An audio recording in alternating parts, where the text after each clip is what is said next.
Assalamualaikum warahmatullahi wabarakatuh. Alhamdulillahi rabbil alamin. Wassalatu wassalamu ala ashrafil anbiya'i wal mursalin wa ala alihi wa sahbihi ajma'in. Amma ba'd. Anak-anakku sekalian yang dirahmati oleh Allah Subhanahu wa taala. Alhamdulillah, pada kesempatan ini kita akan membahas lagi salah satu dari hadis Arba'in An-Nawawi. Dan pada kesempatan ini kita akan membahas hadis yang ke-14. Silakan dibuka kitabnya masing-masing. Dan kita akan membahas apa yang terkandung di dalam hadis ini. Mari kita lihat lanjutan hadis ini. Wan nafsu bin nafsi. Wan nafsu dan jiwa dengan jiwa. Nah, apa yang dimaksud jiwa dengan jiwa? Maksudnya adalah apabila ada orang yang menghilangkan nyawa seseorang, maka dia juga harus dihukum bunuh atau dihilangkan juga nyawanya. Itu yang dimaksud dengan jiwa dengan jiwa. Ya. Kenapa juga orang yang melakukan pembunuhan harus dibunuh? Ya. Yang pertama karena memang itu adalah perintah Allah Subhanahu wa taala.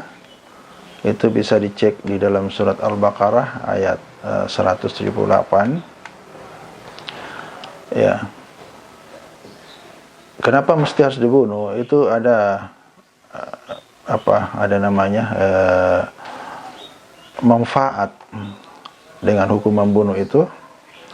Di dalam Al-Quran dikatakan walakum fil qisasi hayatun. Ya. Dan di dalam kisos itu ada jaminan kelangsungan hidup bagimu. Ya. Ya ulil albab la'allakum tattaqun. Hai orang-orang yang berakal, supaya kamu bertakwa. Nah, kenapa dikatakan bahwa qisas, hukuman bunuh bagi pelaku pembunuh itu adalah ya ada jaminan kelangsungan hidup? Oleh karena kalau hukum ini diterapkan, maka tentu orang berpikir 1000 kali sebelum melakukan pembunuhan. Karena setiap kali pembunuh akan dibunuh. Jadi para pelaku pembunuhan akan berpikir, untuk apa saya membunuh, setelah itu saya dibunuh juga. Nah, sehingga pembunuhan tidak terjadi. Nah, jadi itulah yang dimaksud dengan di dalam kisos itu ada jaminan kelangsungan hidup. Ya. Sehingga tidak gampang orang membunuh. Nah, kemudian berikutnya bisa juga dimaknai bahwa ketika hukum bunuh diterapkan kepada pelaku pembunuhan, ya, maka tidak akan terjadi lagi pembunuhan berikutnya. Karena biasanya pelaku pembunuhan itu ketika sudah pernah melakukan pembunuhan satu kali, kadang-kadang diulangi lagi untuk yang kedua kalinya, bahkan ketiga kalinya. Ya, seperti yang dilakukan oleh para perampok, penjamret, ya, dan sebagainya, termasuk pembunuh bayaran, ya, akan dilakukan berkali-kali. Nah, ketika dia sudah dijatuhi hukuman mati, maka dia tidak akan melakukannya lagi. Nah, kemudian bisa juga dimaknai bahwa ketika hukuman bunuh tidak diterapkan kepada pelaku pembunuhan, maka tentu akan muncul dendam dari keluarga yang terbunuh. Nah, yang dendam ini boleh jadi menyusun rencana untuk melakukan pembalasan. Ya, sehingga akan terjadi pembunuhan berikutnya. Nah, ketika sudah dibalas, yang kena balasan tidak terima, membalas pula. Terjadilah saling balas membalas, atau dengan kata lain terjadilah pembunuhan berantai. Nah, ketika hukum bunuh bagi pelaku pembunuhan itu diterapkan, maka keluarga yang terbunuh itu tidak akan dendam lagi karena pelaku pembunuhan sudah dijatuhi hukuman mati. Ya, jadi sebenarnya meskipun kelihatan hukuman itu berat, tetapi sebenarnya Islam menginginkan keselamatan setiap orang, termasuk pelaku pembunuhan tadi. Oleh karena itu masih ada jalan untuk keselamatan atau terbebas dari hukuman, yaitu mengharapkan maaf dari korban pembunuhan. Nah, supaya maaf itu bisa didapatkan, maka Islam mengajarkan kepada orang yang menjadi korban itu akan mendapatkan tebusan sebanyak 100 ekor unta. Ya. Jadi ini sebenarnya pancingan atau katakanlah dorongan supaya pihak korban mau memaafkan, ya, karena apabila dia memaafkan maka dia akan mendapatkan tebusan sebanyak 100 ekor unta. Jadi tetap sangat diharapkan tidak terjadinya pembunuhan terhadap pelaku pembunuhan, tetapi dengan harapan ada maaf dari korban. Nah, kalau sudah mendapatkan maaf dari korban, maka meskipun tidak dibunuh, tentu sudah tidak ada dendam karena sudah mendapatkan maaf dari si korban. Mari kita kembali cermati ayat Al-Quran yang menjelaskan hal ini. Firman Allah Subhanahu wa taala dalam Al-Quran, A'udzu billahi minasyaitonir rajim. Ya ayyuhalladzina amanu kutiba alaikumul qisas fil qatl. Al-hurru bil hurri wal 'abdu bil 'abdi wal untha bil untha. Faman 'ufiya lahu min akhihi syai'un fattiba'un bil ma'rufi wa ada'un ilaihi bi ihsanin dzalika takhfifun min rabbikum wa rahmah. Faman i'tada ba'da dzalik falahu adzabun alim. Jadi jelas sekali dalam ayat ini diterangkan bahwa hai orang-orang yang beriman, diwajibkan atas kamu qisas berkenaan dengan orang-orang yang dibunuh. Orang merdeka dengan orang merdeka, hamba dengan hamba, wanita dengan wanita. Maka barang siapa yang mendapatkan suatu pemaafan dari saudaranya, hendaklah mengikuti dengan cara yang baik, dan hendaklah yang diberi maaf membayar tebusan, ya, kepada yang memberi maaf dengan cara yang baik pula. Yang demikian itu adalah suatu keringanan dari Tuhan kamu dan suatu rahmat. Barang siapa yang melampaui batas sesudah itu, maka baginya siksa yang sangat pedih. Ya. Jadi sangat jelas di sini bahwa meskipun hukuman itu sangat berat, tetapi sangat diharapkan hukuman itu ditebus dengan pemberian sebanyak 100 ekor unta. Ya. Nah, dengan harapan bahwa pelaku pembunuhan mendapatkan maaf sehingga tidak terjadi dendam dan juga tidak terjadi lagi pembunuhan berikutnya. Dari situ kemudian manfaat dari hukuman yang berat atau pelaksanaan syariat Islam ini, ya, itu manfaatnya banyak. Di antaranya adalah menghapus dendam sehingga menghindari pembunuhan berantai seperti yang kita bahas sebelumnya. Kemudian memberikan efek jerah, ya, efek jerah sehingga tidak terjadi lagi pembunuhan berikutnya. Ada 3 macam jenis pembunuhan dalam Islam, ya, yang mempunyai hukum juga berbeda. yaitu pembunuhan disengaja, ada pembunuhan semi sengaja, dan ada pembunuhan yang tidak sengaja. Nah, yang mana pembunuhan yang disengaja? Yaitu yang pertama, unsur-unsurnya, orang yang melakukan pembunuhan adalah orang dewasa, berakal, sehat, dan memang bermaksud membunuh. Ya. Yang kedua, orang yang terbunuh adalah orang yang terpelihara darahnya. Seperti yang disebutkan dalam hadis ini, orang yang tidak halal darahnya. Kemudian yang ketiga, alat yang digunakan untuk membunuh memang dapat mematikan. Ya, jadi ketika unsur-unsur ini terpenuhi, maka pembunuhan ini kelompokkan sebagai pembunuhan yang disengaja. Nah, pembunuhan yang disengaja ini kemudian apabila mendapatkan maaf dari si korban atau keluarga si korban, maka dia harus membayar diat, membayar tebusan.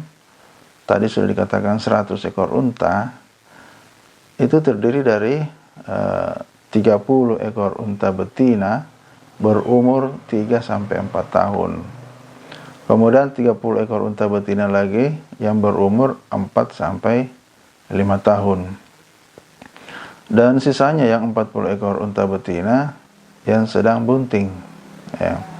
Itu untuk pembunuhan yang disengaja. Kemudian yang kedua, pembunuhan semi sengaja, yaitu apabila pelaku pembunuhan membunuh dengan menggunakan alat yang tidak biasa digunakan untuk membunuh dan memang tidak dimaksudkan untuk membunuh. Ya. Nah, seperti apa misalnya? Ya. Ketika misalnya seseorang dipukul dengan ditusuk dengan pulpen atau ditusuk dengan pensil atau dipukul dengan HP, yang mana sebenarnya alat-alat itu sebenarnya bukan alat untuk membunuh, namun karena hal itu menyebabkan kematian, maka itu dikelompokkan sebagai pembunuhan yang semi sengaja. Nah, kalau yang pembunuhan yang semi sengaja ini, itu sebenarnya tebusannya sama 100 ekor unta seperti yang dirincikan di atas tadi, hanya saja diberi waktu selama 3 tahun untuk membayarnya. Jadi tahun pertama sepertiga dibayar, tahun kedua sepertiga, dan tahun ketiga sepertiga lagi sisanya, sehingga harus lunas dalam waktu 3 tahun. Kemudian ada pembunuhan yang sebenarnya tidak disengaja, ya. Nah, ini biasanya terjadi karena kelalaian seseorang, ya, yang menyebabkan kematian orang lain. Ya, misalnya seseorang yang melempar buah di pohon, lalu kemudian alat yang dipakai melempar itu jatuh mengenai seseorang dan akhirnya menyebabkan orang itu meninggal. Ya, jadi intinya kematian itu bukan disengaja, akan tetapi merupakan kelalaian dari seseorang. Nah, tebusan kematian seperti ini, ya, itu disebut dengan tebusan ringan. Tetap juga 100 ekor unta sebagai tebusan, namun rinciannya sebagai berikut, ya. 20 ekor unta betina berumur 1-2 tahun. Kemudian 20 ekor unta betina berumur 2-3 tahun. Kemudian juga 20 ekor unta jantan berumur 2-3 tahun. Kemudian 20 ekor unta betina lagi berumur 3-4 tahun. Ya, dan sisanya 20 ekor unta betina berumur 4-5 tahun. Nah, ini juga diangsur selama 3 tahun, bagaimana setiap tahunnya dibayar sepertiga. Dengan demikian, dengan diterapkannya hukum seperti ini, sebenarnya sangat diharapkan tidak terjadi lagi pembunuhan, ya. Jadi bisa menyelamatkan banyak orang. Kemudian kita lanjut pada hadis ini, wattariku lidini. Jadi yang ketiga ini adalah wattariku lidini. Wattariku memisahkan diri, ya, lidini dari agamanya, memisahkan diri dari agamanya. Nah, yang dimaksud di sini memisahkan diri dari agamanya adalah orang yang keluar dari agama Islam, atau biasa juga disebut murtad, ya. Al-mufariqu lil jamaah, ya. Memisahkan diri dari jamaah, ya. Jadi memisahkan diri dari jamaah kaum muslimin, ya, itulah yang disebut dengan murtad. Nah, orang yang murtad ini juga halal darahnya, itu artinya dibunuh berdasarkan petunjuk dari syariat Islam, ya. Nah, kenapa orang murtad itu juga harus dibunuh, ya? Kenapa hukumannya harus dibunuh? Oleh karena orang yang meninggalkan agama Islam itu sebenarnya sudah tidak ada gunanya lagi hidup, ya. Kenapa? Karena sesungguhnya agama yang benar itu Islam. Nah, kalau dia mencari agama selain Islam, maka sia-sialah hidupnya, sia-sia amalannya, dan tidak ada lagi gunanya hidup di dunia. Dalam Al-Quran disebutkan, وَمَنْ يَبْتَغِي غَيْرَ الْإِسْلَامِ دِينًا فَلَنْ يُقْبَلَ مِنْهُ وَهُوَ فِي الْآخِرَةِ مِنَ الْخَاسِرِينَ. Barang siapa yang mencari agama selain Islam, maka sekali-sekali tidak akan diterima agama daripadanya, dan dia di akhirat termasuk orang-orang yang merugi, ya. Kemudian di ayat yang lain disebutkan, inna dina 'indallahi al-Islam. Ya, sesungguhnya agama yang diridhai oleh Allah itu hanyalah Islam. Jadi ketika meninggalkan Islam, maka sudah tidak ada gunanya lagi hidup di dunia. Dia termasuk orang yang merugi, ya. Nah, kemudian yang kedua, orang yang murtad biasanya itu akan memusuhi Islam. Dan kalau dia menjadi musuh, ya, kalau dia memusuhi Islam, maka itu akan mengganggu kehidupan beragama, ya. Mungkin orang murtad itu membuat aliran sesat, yang mana aliran sesat itu akan menyesatkan banyak orang. Jadi dampaknya jauh lebih besar, ya. Ya, bahkan ada yang melakukan perlawanan terhadap kaum muslimin, ya. Seperti yang terjadi pada saat belum lama setelah wafatnya Rasulullah SAW, itu beberapa kabilah di Arab itu tidak mau lagi membayar zakat, bahkan tidak mau tunduk pada kekhalifahan Abu Bakar As-Siddiq. Bahkan mereka melakukan penyerangan kepada kaum muslimin. Ya, untung saja Abu Bakar As-Siddiq segera melakukan tindakan tegas terhadap mereka, sehingga mereka menyerah dan kembali ke Islam. Nah, kemudian berikutnya, orang murtad itu, ya, kalau tidak membuat aliran sesat, ya, melawan, ya, mungkin dia memfitnah kaum muslimin. Dia menghina Nabi, ya, sallallahu alaihi wasallam, dan syariat Islam. Ya, contoh misalkan seorang yang bernama Salman Rushdie, ya,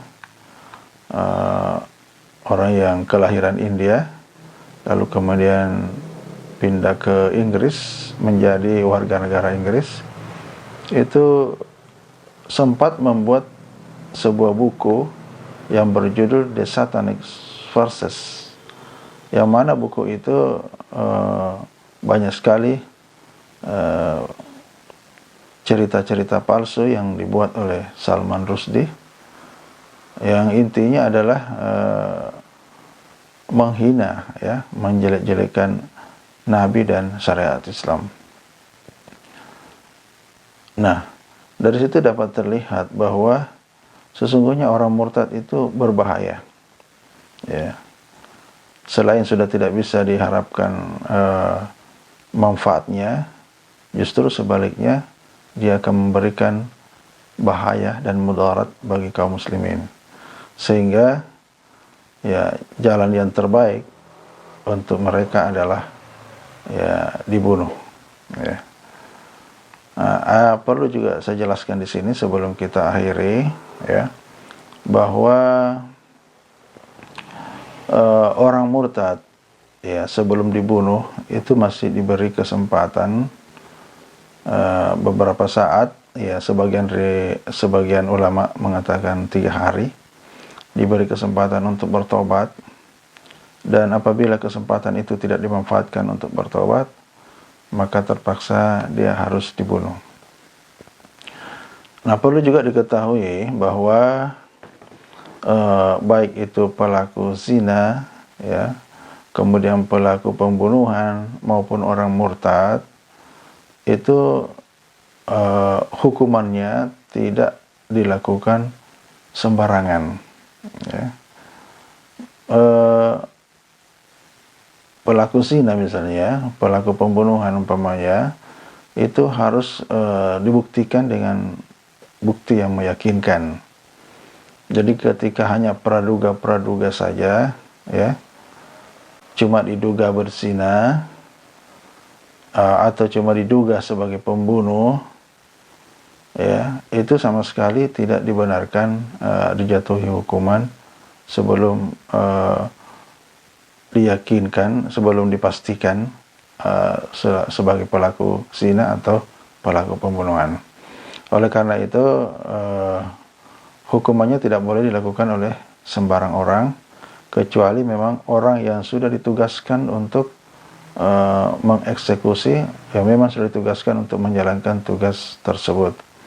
Jadi hal ini perlu diketahui supaya umat ini tidak malah membuat kekacauan dengan seenaknya memvonis sendiri lalu kemudian menjatuhkan hukuman sendiri.